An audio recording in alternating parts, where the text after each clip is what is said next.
Nous évoquons l'actualité politique africaine avec notre invité de ce soir, Maître Eric Sosa. Bonsoir. Bonsoir, c'est Helmut Pinto. Voilà, un plaisir de vous avoir sur ce plateau. Plaisir partagé. Voilà. Alors, la Commission électorale nationale indépendante guinéenne a annoncé des résultats partiels portant sur 4 circonscriptions électorales sur 38 dans la région de Conakry. Le président sortant, Alpha Condé, qui brigue à 82 ans, un troisième mandat controversé, arrive en tête du scrutin selon ces résultats préliminaires. Et les grandes organisations africaines, notamment la CEDEAO et l'Union africaine, jugent que cette décision présidentielle de dimanche en Guinée s'est déroulée de manière régulière. Discours politique ou réalité? Ou plutôt diplomatique? Oui, ça c'est toujours le même son de cloche diplomatique. On en a l'habitude désormais. L'OUA, enfin l'UA, la CEDEAO n'ont toujours rien trouvé à redire aux élections parce qu'il ne faut pas fâcher. Vous voyez, donc en fait, oui, là on est même dans l'infradiplomatie, on est carrément dans la démission totale parce que ces organisations n'ont pas vocation à être diplomatiques. C'est pas ça leur but. Ils devraient normalement faire en sorte que nous ayons des instruments de régulation de la paix, régulation des élections, pardon, dans un climat de paix renforcé au fur et à mesure.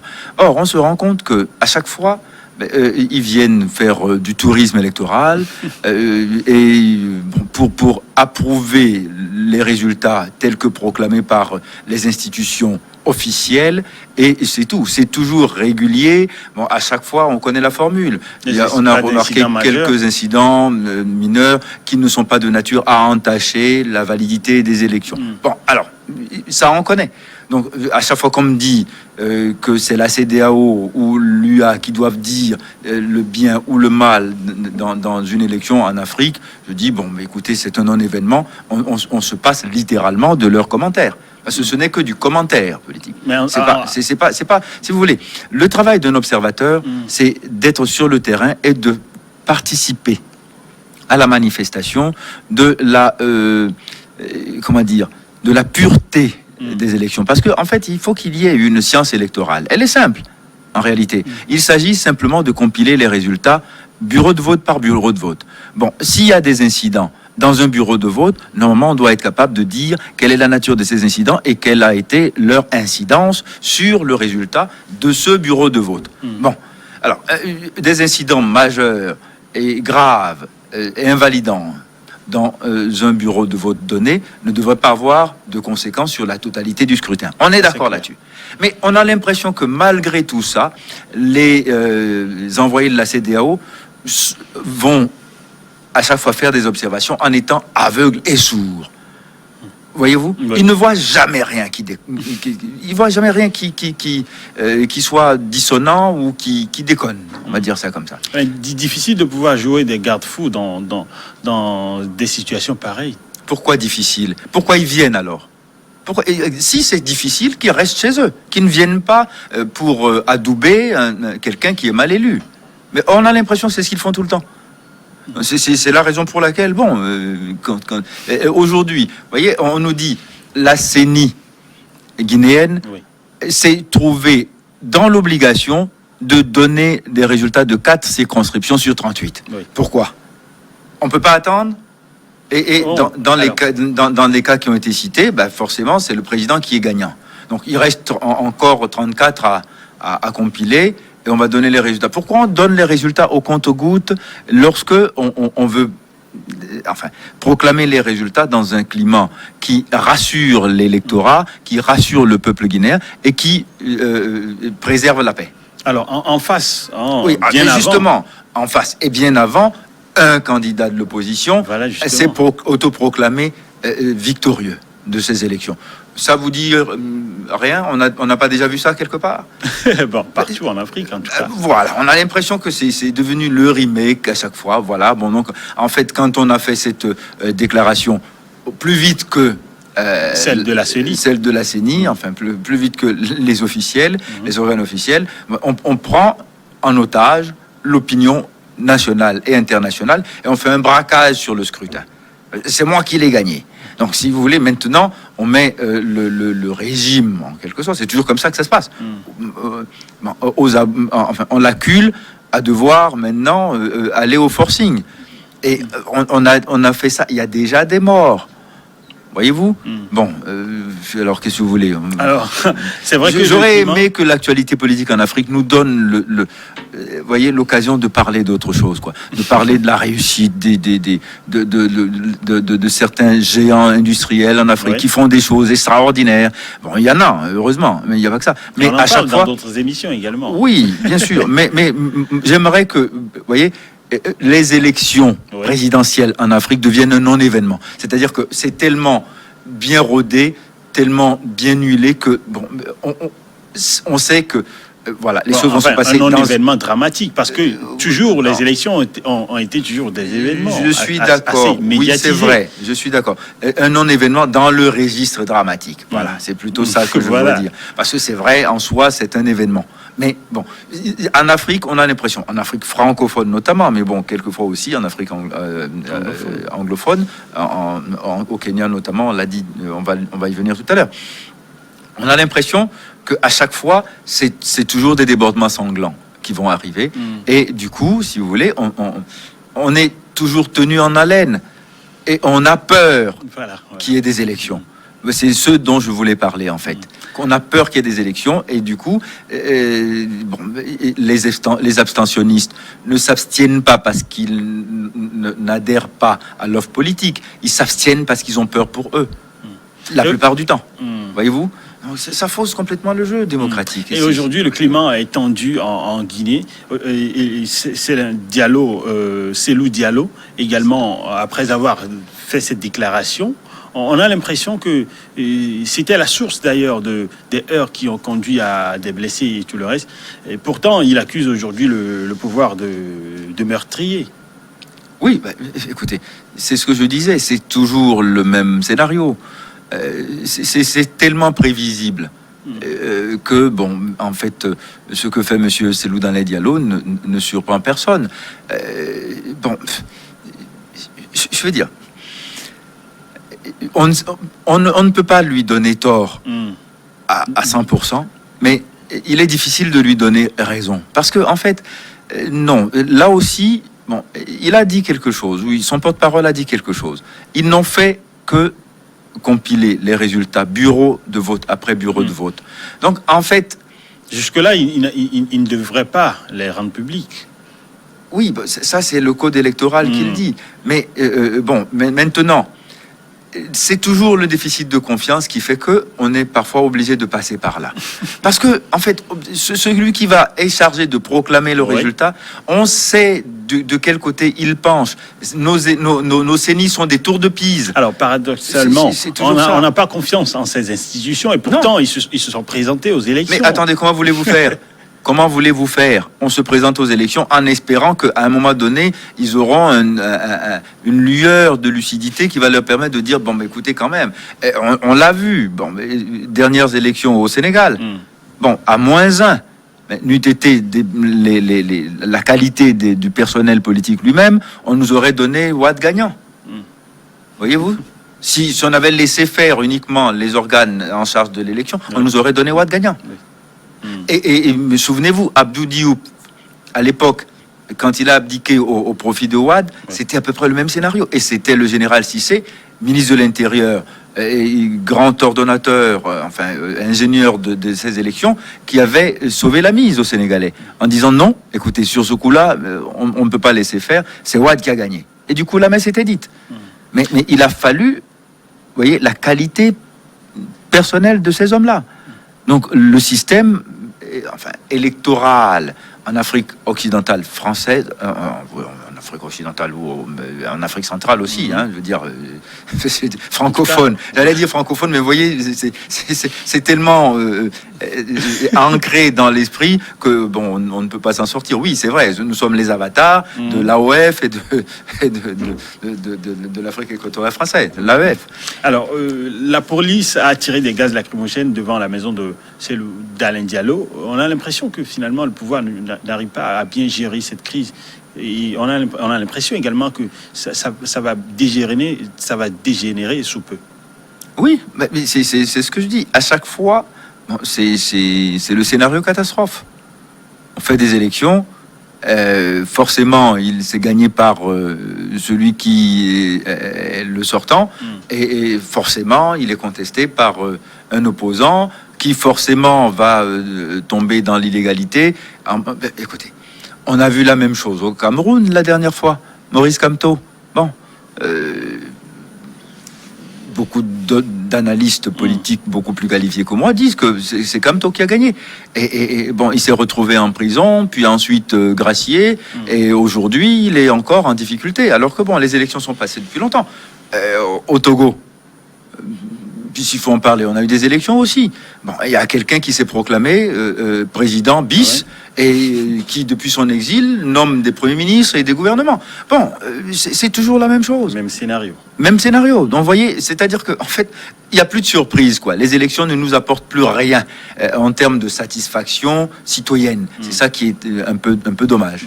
Et la CEDEAO, en tout cas, appelle les candidats à éviter surtout des proclamations individuelles, histoire de ne pas susciter plus de violence au sein de la population. CEDEAO n'a qu'à mieux s'organiser, la CEDEAO n'a qu'à créer des organes vraiment beaucoup plus efficaces qui installent des modalités impartiales de contrôle des élections. C'est à ça qu'on l'attend. Pas qu'elle vienne nous dire nous on n'a rien vu, on n'a rien entendu, tout est bien, c'est parfait, allez en paix, la messe est dite, au revoir, ite missa es.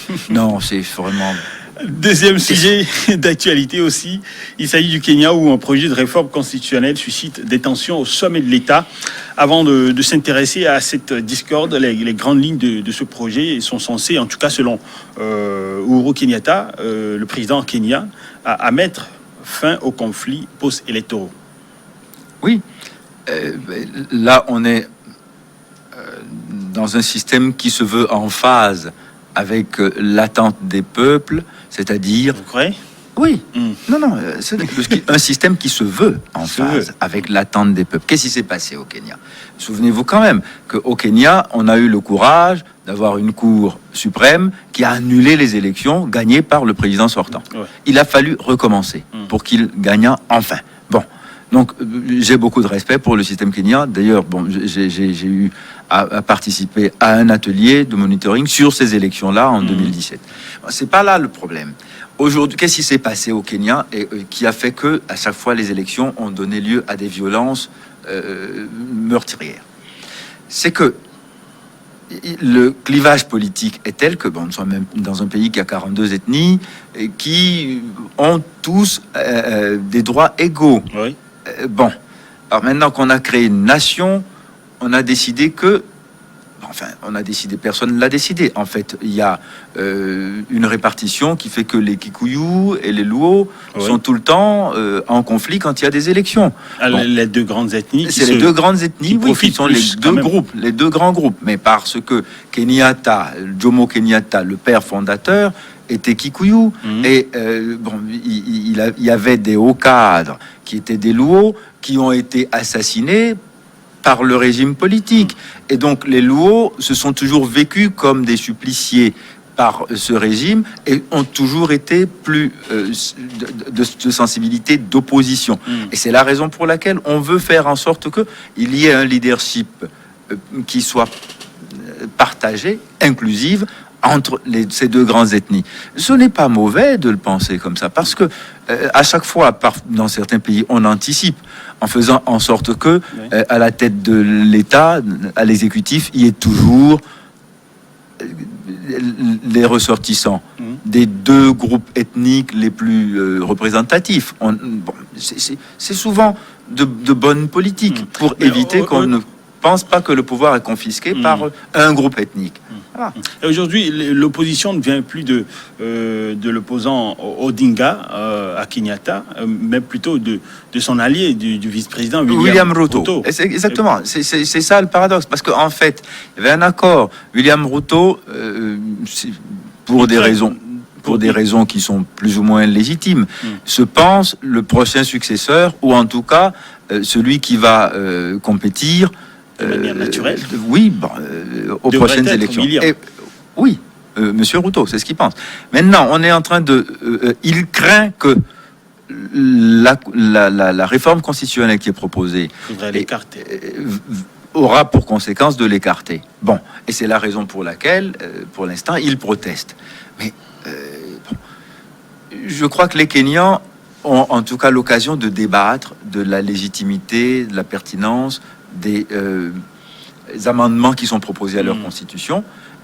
Monsieur Ruto est bienvenu à discuter vraiment le texte dans sa portée, oui, et non pas dans les bénéfices ou les préjudices qu'il peut en subir. C'est surtout ça le problème. C'est-à-dire que en réalité, tout se passe comme si certains pensent qu'il y a des jobs qui leur sont réservés.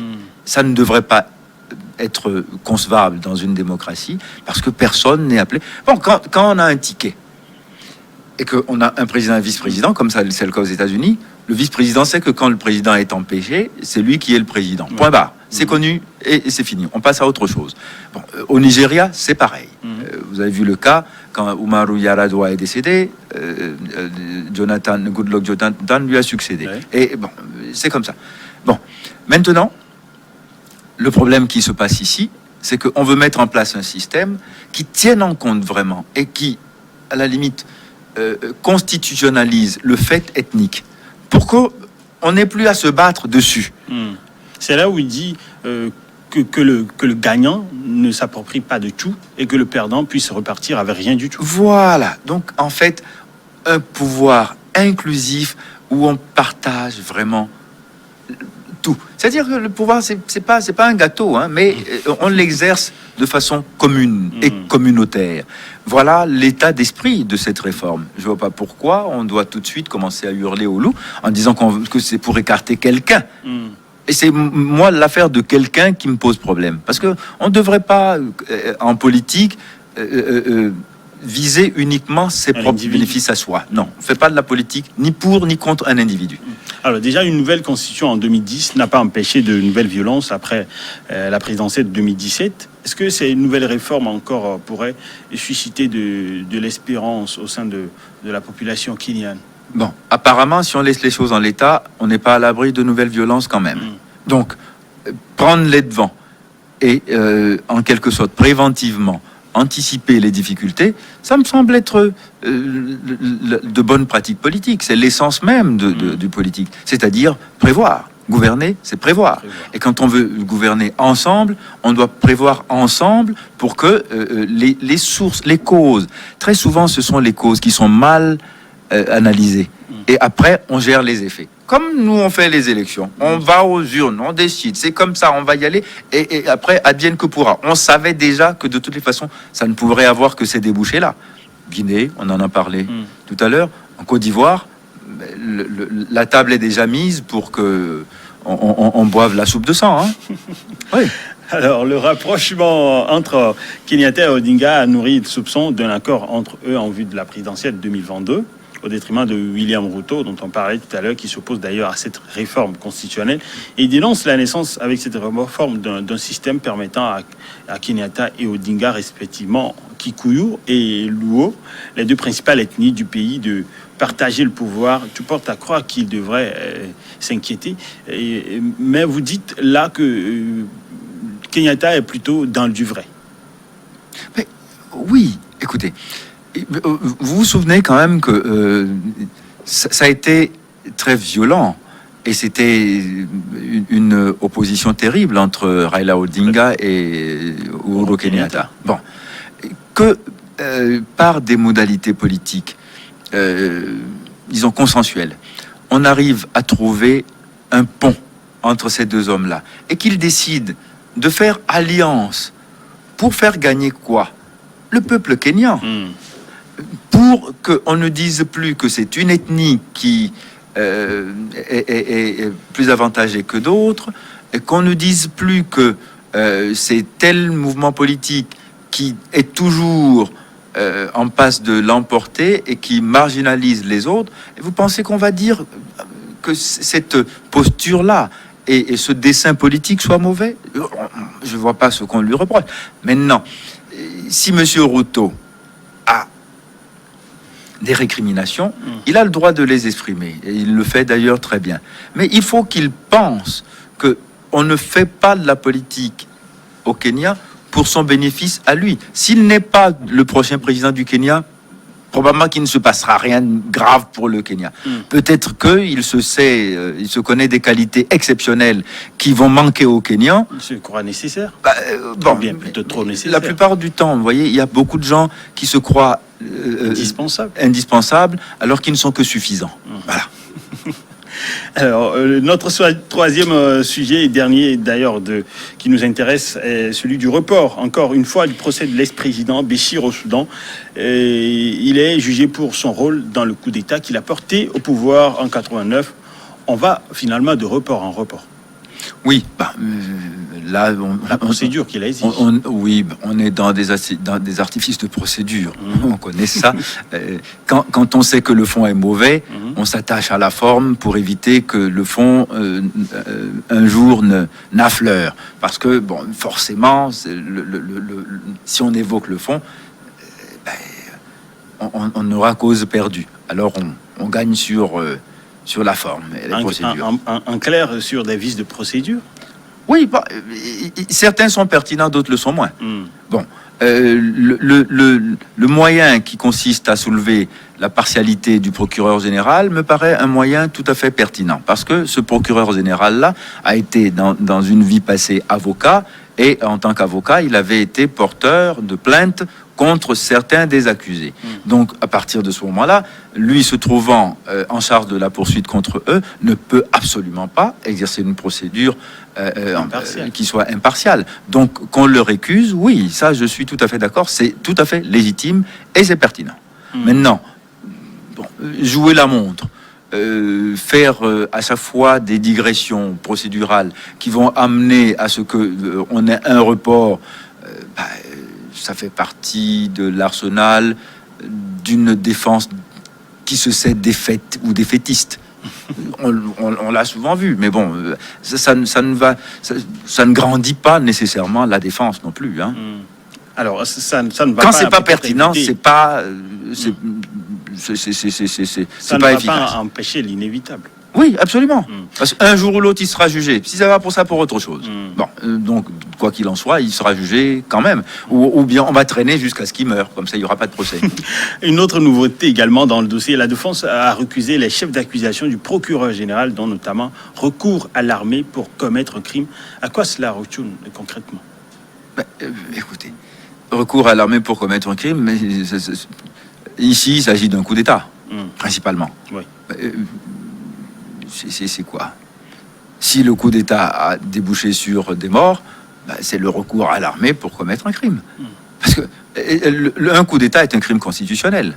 Faut l'appeler comme ça. Accepté. Bon, ok. Donc à partir de ce moment-là, si on recourt à l'armée pour commettre un crime constitutionnel, l'accusation est tout à fait bien articulée. Bon, maintenant, est-ce qu'elle est fondée? Alors, je ne connais pas l'entièreté des éléments de ce dossier. Oui. Je me réserverai plus tard à me prononcer trop vite là-dessus. Mais quand même, Monsieur Al-Béchir et ses co-accusés sont poursuivis pour la mise en danger d'un régime constitutionnel et le recours à l'armée pour commettre un crime. Un coup d'État, c'est la mise en danger d'un régime constitutionnel. On est d'accord là-dessus. Bon, mais maintenant, si vous voulez, il n'y a que des coups d'État. Les bons coups d'État, ce sont des coups d'État qui ont réussi. Les coups d'État ratés sont des mauvais coups d'État. Maintenant, ils ont fait un coup d'État réussi, et après, ils ont perdu le pouvoir. Donc, on vient réveiller cette vieille affaire pour leur faire procès. Je ne suis pas sûr que ce soit la meilleure manière de procéder pour cette transition, parce qu'il y a plein d'autres choses. Il y a les crimes au Darfour, il y a même il y a eu déjà un procès pour les morts pendant les manifestations. Ouais. Il a été condamné déjà pour des crimes économiques. On est d'accord ? Donc, bon, on va multiplier les procès comme ça. Pourquoi remonter à 1989 ? Non, ce n'était pas nécessaire. Ce procès-là, en tout cas, me semble inutile parce que, bon, il ne va pas réconcilier les Soudanais. Al-Béchir a fait ce coup d'État et a été président pendant près de 30 ans avant d'avoir été déposé. En gros, un coup d'État, que ce soit bon ou mauvais, a forcément des répercussions à long ou à court terme. Enfin, en termes de justice. Ben, écoutez, en termes de justice, non, parce que en réalité, qu'est-ce qu'on fait? Quand on a fait un coup d'État, on se dépêche de le blanchir. Vous voyez, c'est connu. D'accord, on l'a vu partout. Des régimes issus de coups d'État se sont donnés des vêtements tout à fait acceptables. Mais c'est comme ça. Mais en tout cas, à chaque fois, ici, il s'agit de ce procès au Soudan. Dans le contexte soudanais, je dis que cette transition ne fait pas, à mon avis, une bonne affaire en voulant coûte que coûte faire ce procès-là. Et Madame Bensouda est en train de réclamer aussi Monsieur Al-Béchir pour des choses qui se sont commises, des crimes commis au Darfour. Ouais. Je pense que la transition doit répondre à cette question. Veut-elle que le procès ait lieu au Soudan ou préfère-t-elle envoyer Al-Béchir à La Haye, à la CPI? Je lui conseillerais de s'en débarrasser comme beaucoup l'ont fait, et comme ça la transition est plus fluide et on va passer à autre chose. Parce que bon, qu'est-ce que vous voulez, il a encore des supporters Effectivement. sur le terrain. Mais on ne peut pas non plus complètement évacuer le fait que le Darfour, c'était un peu lui. Bon, au moins, ça donne des moyens légitimes de l'envoyer à la CPI, qui n'est pas une de mes destinations judiciaires favorites. Mais bon, là, en l'occurrence, je pense que opportunément, pour une fois, on pourrait se débarrasser du bébé et envoyer avec l'eau du bain à la CPI qui va faire son affaire là-bas. S'il est acquitté, tant mieux. Nous sommes arrivés au terme de ce numéro. Merci, Maître Eric Sosa, d'être passé dans notre New York Soir comme invité. Merci, c'est toujours un plaisir. Un plaisir partagé également avec vous, nos chers téléspectateurs. Quant à vous, on se donne rendez-vous tout à l'heure après le journal.